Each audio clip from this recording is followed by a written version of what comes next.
नमस्कार दोस्तों, एक बार फिर से आपका स्वागत है हमारे YouTube चैनल SK न्यूज़ पर। आज 25 नवंबर 2024 की मुख्य खबरें। महाराष्ट्र के मुख्यमंत्री एकनाथ शिंदे ने शनिवार 24 नवंबर 2024 को कहा कि विधानसभा चुनाव के नतीजे ऐतिहासिक हैं और उन्हें तय कर दिया गया है कि राष्ट्रवादी कांग्रेस पार्टी और शिवसेना किसकी है।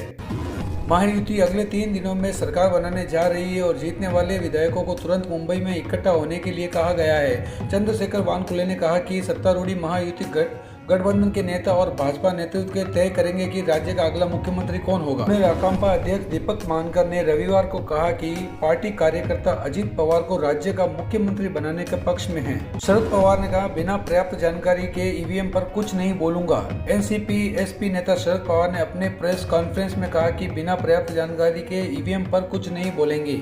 अजित पवार और योगेंद्र पवार की तुलना नहीं की जा सकती। एक बार फिर नई ऊर्जा के साथ एक सक्षम पीढ़ी को खड़ा करना है। योगेंद्र पवार को मैदान में उतारने का फैसला गलत नहीं था। मैं घर नहीं बैठूंगा और एक बार फिर लड़ूंगा, श्री पवार ने कहा। उन्होंने कहा कि बारामती के नतीजे अपेक्षित थे। शरद पवार कहते हैं, बटेंगे तो कटेंगे के नारे के कारण वोटों का ध्रुवीकरण हुआ।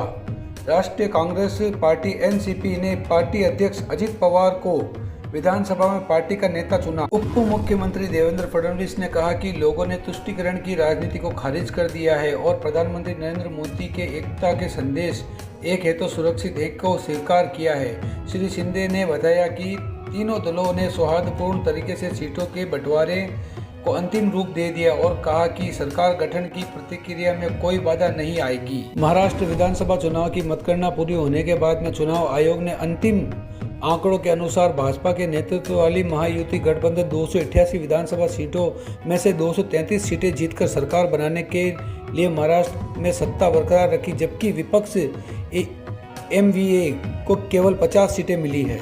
महाराष्ट्र भाजपा प्रमुख चंद्रशेखर बावनकुले ने कहा कि सत्तारूढ़ महायुति गठबंधन के नेता और भाजपा नेतृत्व यह तय करेंगे कि राज्य का अगला मुख्यमंत्री कौन होगा। यहाँ एक संवाददाता सम्मेलन को संबोधित करते हुए बावनकुले ने कहा कि महाराष्ट्र विधानसभा चुनाव में समाज के सभी वर्गों ने भाजपा का समर्थन किया और कांग्रेस को खारिज कर दिया।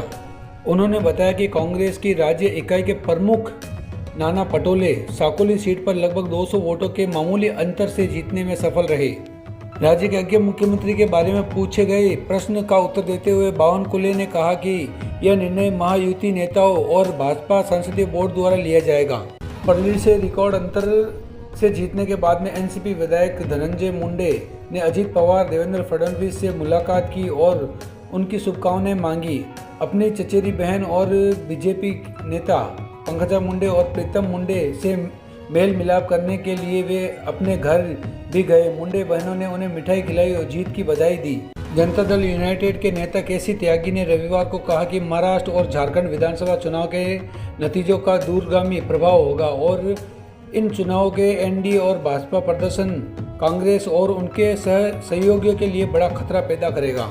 महाराष्ट्र कांग्रेस अध्यक्ष नाना पटोले ने रविवार को कहा कि कांग्रेस यह सुनिश्चित करेगी कि नवनिर्वाचित महायुति सरकार अपने चुनाव घोषणा पत्र और भाषणों में राज्य के लोगों के लिए किए गए वादों को पूरा करे। यहाँ एक संवाददाता सम्मेलन को संबोधित करते हुए कांग्रेस नेता ने कहा कि महायुति जिसने राज्य चुनाव में अपनी जीत के लिए मुख्यमंत्री मांझी लड़की बहन योजना पर भरोसा किया था, को महिलाओं के लिए मासिक भत्ता 1500 रुपये से बढ़कर 2100 रुपये करने का वादा तुरंत पूरा करना चाहिए।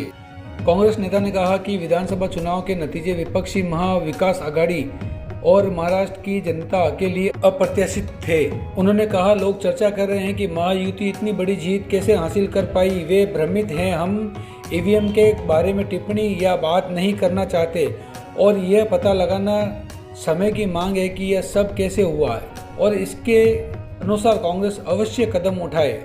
उन्होंने कहा कि अखिल भारतीय कांग्रेस कमेटी चुनाव के नतीजों की जांच करेगी और अध्ययन करेगी कि क्या गलत हुआ है।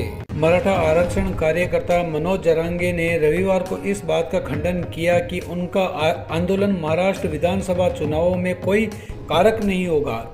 इन चुनावों में भाजपा, शिवसेना और राकांपा की महायुति ने दर्ज जीत की है। महाराष्ट्र भाजपा प्रमुख ने सदस्यता बढ़ाने के लिए बैठक की अध्यक्षता की। 2024 के महाराष्ट्र विधानसभा चुनाव में महायुति की शानदार जीत के बाद भारतीय जनता पार्टी के प्रदेश अध्यक्ष चंद्रशेखर वानकुले ने पार्टी की सदस्यता अभियान समिति की बैठक की अध्यक्षता की।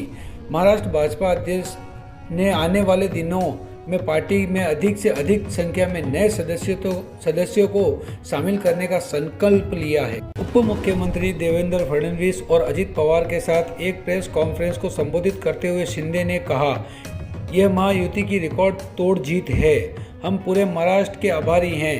हमने एमवीए द्वारा उनके शासन के दौरान पैदा की गई सभी बाधाओं को दूर कर दिया है। ईवीएम हैकिंग के कारण हमने महाराष्ट्र खोया। कर्नाटक के गृह मंत्री जी परमेश्वर। शिवसेना नेता सायना एनसी ने रविवार को महाराष्ट्र में महायुति सरकार के नेतृत्व तिकड़ी की केमिस्ट्री पर जोर दिया, क्योंकि गठबंधन ने राज्य विधानसभा चुनाव में भारी जीत हासिल की है। पार्टी के प्रदेश अध्यक्ष एवं लोकसभा सांसद सुनील तटकरे की अध्यक्षता में हुई बैठक में पवार को विधायक दल का नेता नियुक्त किया गया तथा उन्हें सहयोगी अनिल पाटिल को पुनः मुख्य सचेतक नियुक्त किया गया।